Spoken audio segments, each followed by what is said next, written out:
ඔය යන්නද? නෑ යන්නේ. සමහර බැංක් යන්න එන්න කියලා කිව්වා. ඔයාට කතා කළා? ඔව්. විලෝ සර්. ඔයාව හම්බෙන්න කවුද එනවා කිව්වා. මං හිතනවා ඔය කස්ටමර් කෙනෙක් වෙන්නේ.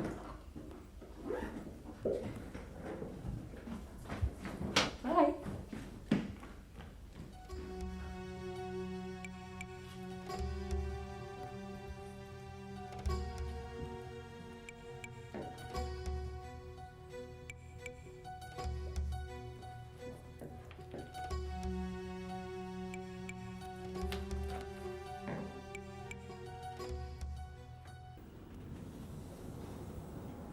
එන්න කිව්වා.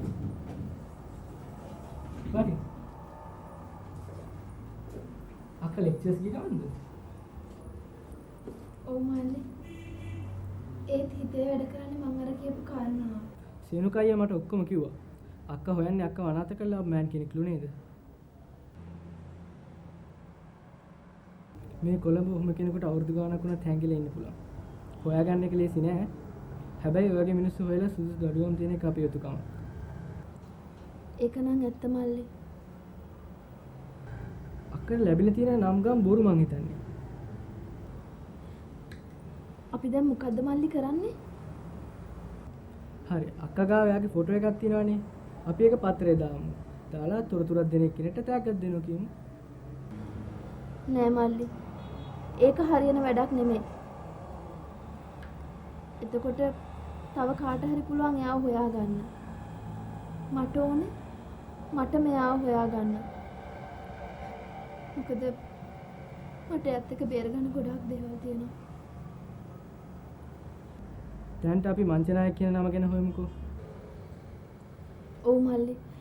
මං කොහොමද ටික කාලයක් කොළඹ ඉන්නවනේ. ඒක නෙමෙයි. ඔයා මං හිතුවටත් වඩා හුඟක් හොඳ ළමයෙක්. එහෙනම් මල්ලි මං ගිහිල්ලා එන්න. හොඳයි.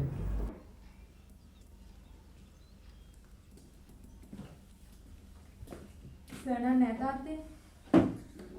මම ෆයිල්ස් ටික තියලා යනවා. චාරුණිකට කියන්නේ බලන්නේ කියලා. කෝ චාරුණික?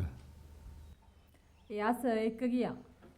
ශාරුණිකාගේ වැඩේම කොයි වෙලාවෙත් අර කාමරයට ගිහලා සර්ත් එක්ක කුටු කුටු ගාන එක. වරද මගේ මමයි යා මෙතන ජොබ් එකට ගෙනත් දැම්මේ. මං කියන්නේ දැන් ඔයාගේ මොනවා හරි වරදක් හොයාගන්න බලන්න. අපි සර්ට කියලා ආස් කරමු මෙතනින්.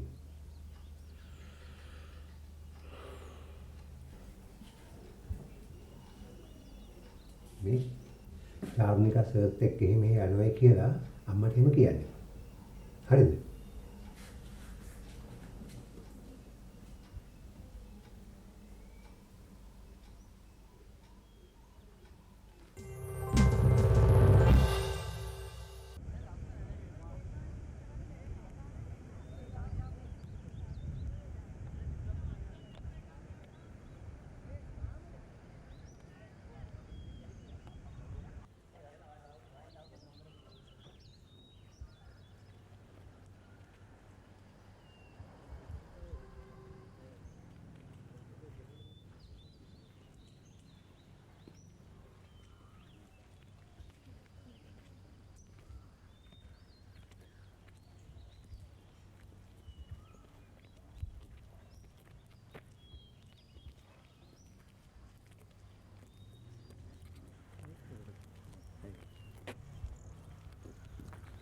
සුමිත් අපි තව මෙතෙන්ද කොරියන් මැෂින් දෙකක් හය කරන්න ඕනේ.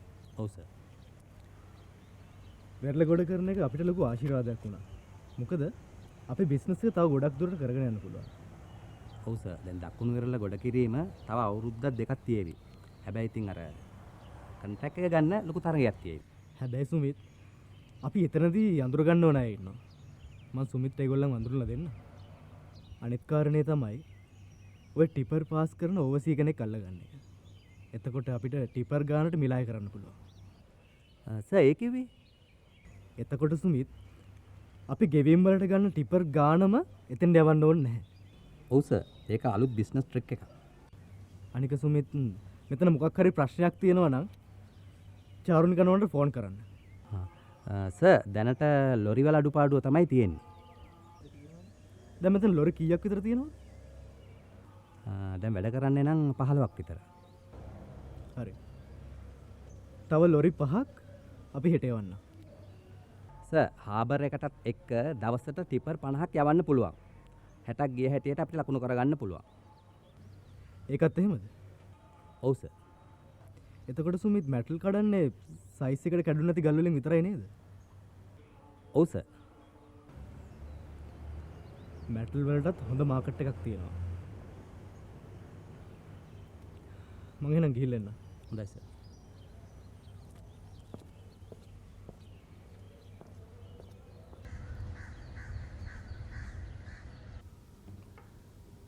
එතකොට මිස්ටර් බණ්ඩාර කියන්නේ අපේ කම්පැනි එක එන්න එන්න පාඩු ලබනවා කියලයි. ඔව් මැඩම්. පහුගිය මාස 6 එක දිගටම පාඩුයි. අපි හදුව බිල්ඩින්ස් විකුණ ගන්න බැරි වුණා. අනිත් එක සමහර අය ෂෙයාර්ස් ආපහු ඉල්ලනවා.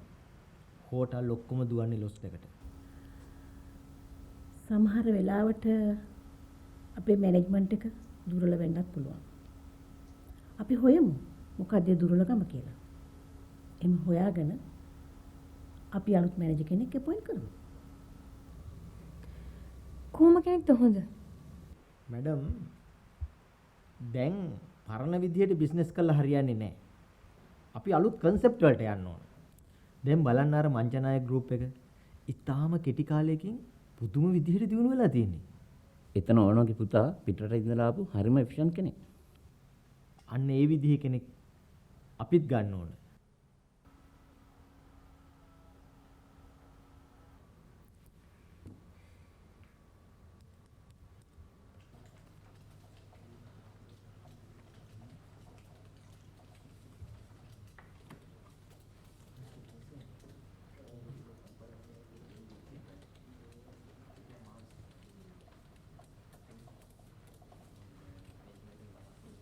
ඒකවුන්ටන්ට් කියන විදිහට අපිට හර්ෂණගේ උපදෙස් ගන්න සිද්ධ වෙනවා. ඇයි හර්ෂණම? ඒ වගේ දක්ෂ ක්වොලිෆයිඩ් මිනිස්සු ඕන තරම් ඉන්නවා. දැන් බෝඩ් එකේ තීරණය වුණානේ හර්ෂණ වගේ කෙනෙක් උපදෙස් ගන්න. ඇයි? ඔයා දන්න වෙන කවුරු ඉන්නවද? අම්මනෝ දන්න මිනිස්සු මන් දන්නවද? නමුත් අම්මේ මේ බිස්නස් ෆීල්ඩ් එකේ ඒ වගේ දක්ෂයෙක් හොයාගන්න කිච්චර අමාරු නැහැ. අපි ඉන්ටර්විව් එකක් කරලා බලමුකෝ.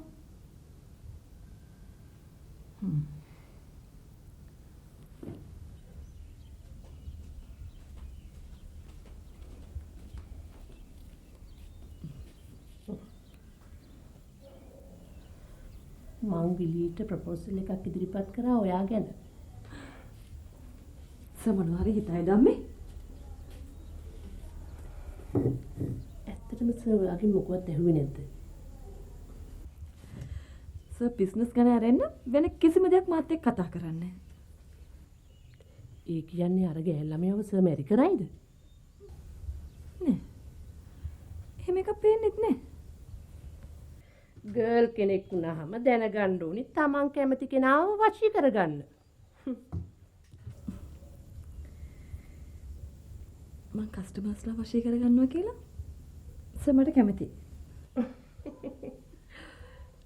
කස්ටමර්ලා විතරක් වශී කරගෙන හරියන්නේ නැහැ. සර්වත් වශී කරගන්න ඕන. එතකොට තමයි පැවැත්ම තියෙන්නේ.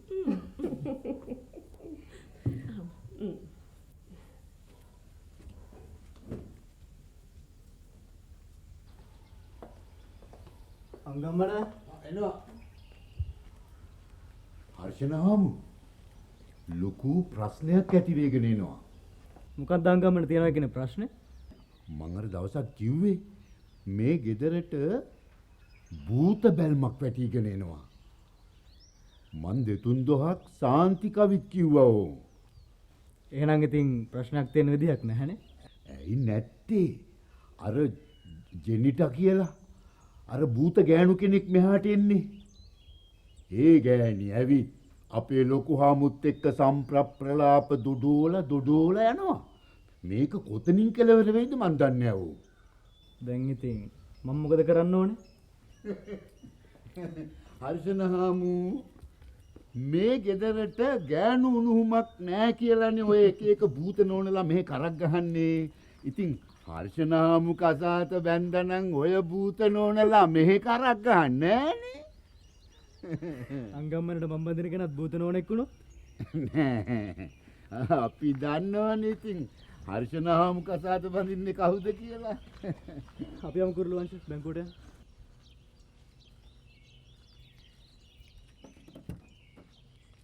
නෑ අංගම්මන මං කවුරු බඳින්ද කියලා කියන්න බෑ.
හායි.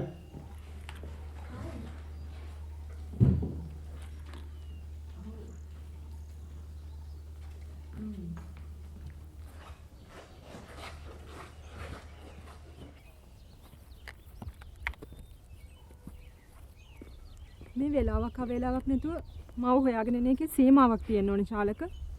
මේක මගේ ඔෆිස් එක. මං කැමති නැහැ පුද්ගලික දේවල් මගේ ඔෆිස් එක ඇතුළට ගේනවට. වෙලාවක් අවේලාවක් නැතුව මම මෙතනට එන්නේ ඔයාගේ ප්‍රයිවට් දේවල් මෙතන සිද්ධ වෙන හින්දා තමයි. ඉතින් ඒක කෝල් කරලා කියන්න තිබුණානේ. ඇයි මෙතනට ආවේ? හරි එමනම් මම යනවා. දැන් ඉතින් ආව කාරණේ කියලා යන්න. දැන් ඉතින් මොනවා කිව්වත් වැඩක් නැහැ. කාරණාවක් කියන්නනේ ආවේ. දැන් ඉතින් ඒක කියලා යන්න. මම ෆොරින් ටුවර් එකක් යනවා. ගෲප් එකත් එක්ක. ඔයා මාව මැරි කරනවද නැද්ද කියලා මට අදම කියන්න ඕන.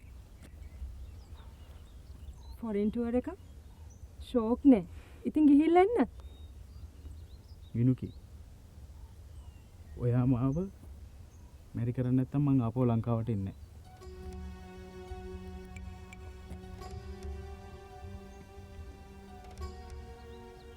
හරි. මම හවසට කතා කරන්න.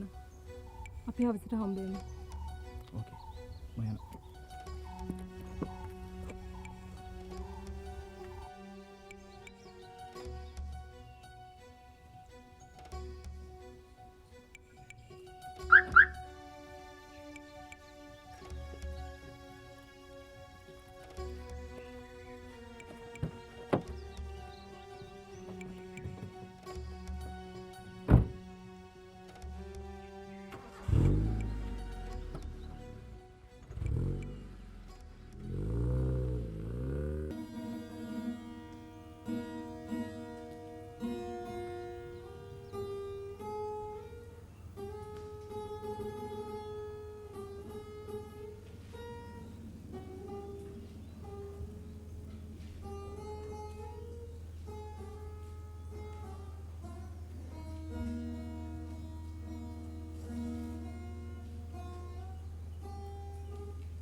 Malika,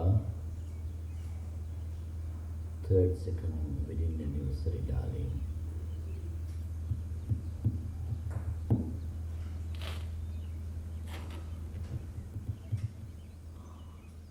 Angamana.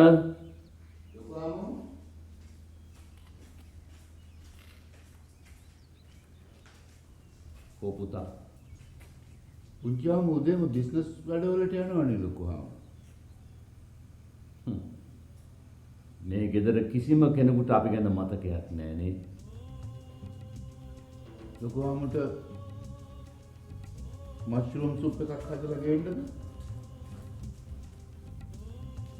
මල්ලිකාගේ මගේ 33 දෙවෙනි වෙඩින් ඇනිවර්සරි එක.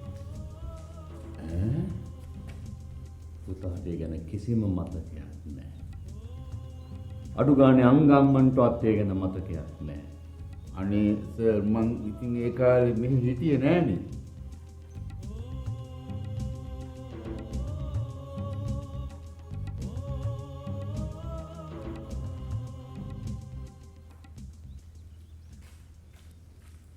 අක්කට බැංකුවෙන් ලැබිලා තියෙන තොරතුරු වැරදි වෙන්නේ.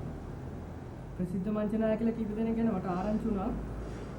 එක්කෙනෙක් ලෝය කෙනෙක්. අනිත් එක්කෙනා කන්ටේනර් යාඩ් එකක් තියෙන කෙනෙක්. තව ලොකු කම්පැනි එකක් ගැන ආරංචි වුණා. මේ එක තැනක ඔයා කියන අංජලි ඉඳී කියලා හිතන්න බෑ. ඒත් කමන්නේ මල්ලි. මට ඔවා තියෙන තැන් කියන්නකෝ. මං ගිහිල්ලා බලන්න ඕන. අක්කේ මට අක්කට තරම් වයසක් නෑ. හැබැයි මට හිතෙන්නේ මේක යූස්ලස් වැඩක් කියලා. හරි හදිස්සිය ඔයා කියන අංජන හම්බුණා කියමුකෝ. ඉතින් එහෙම කෙනෙක් කොහොමද අක්ක මැරි කරන්නේ?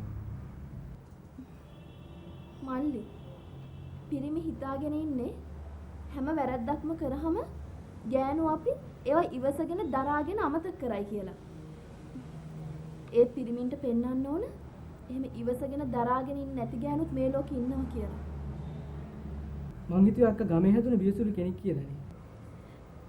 මං ගමේ හැදිච්ච කෙනෙක් තමයි. හැබැයි මං බියසුළු නම් මං මේ ගමන එන්නේ නැහැ. ඉස්සරහට මං කොයි විදිහට වෙනස් වෙයිද දන්නේ නැහැ මල්ලි. අක්ක හැසිරෙන විදිය ගැන අපිට ආඩම්බර හිතෙනවා. අර ඇඩ්‍රස් ටික මම චෙක් කරලා දෙන්නම්කෝ. හොඳයි මල්ලි. එහෙනම් මම ටික බලලා කියන්නකෝ.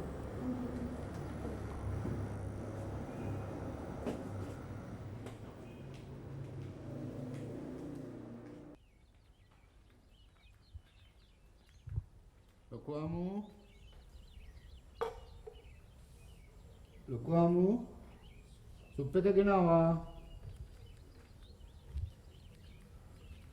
ලොකු අම්මෝ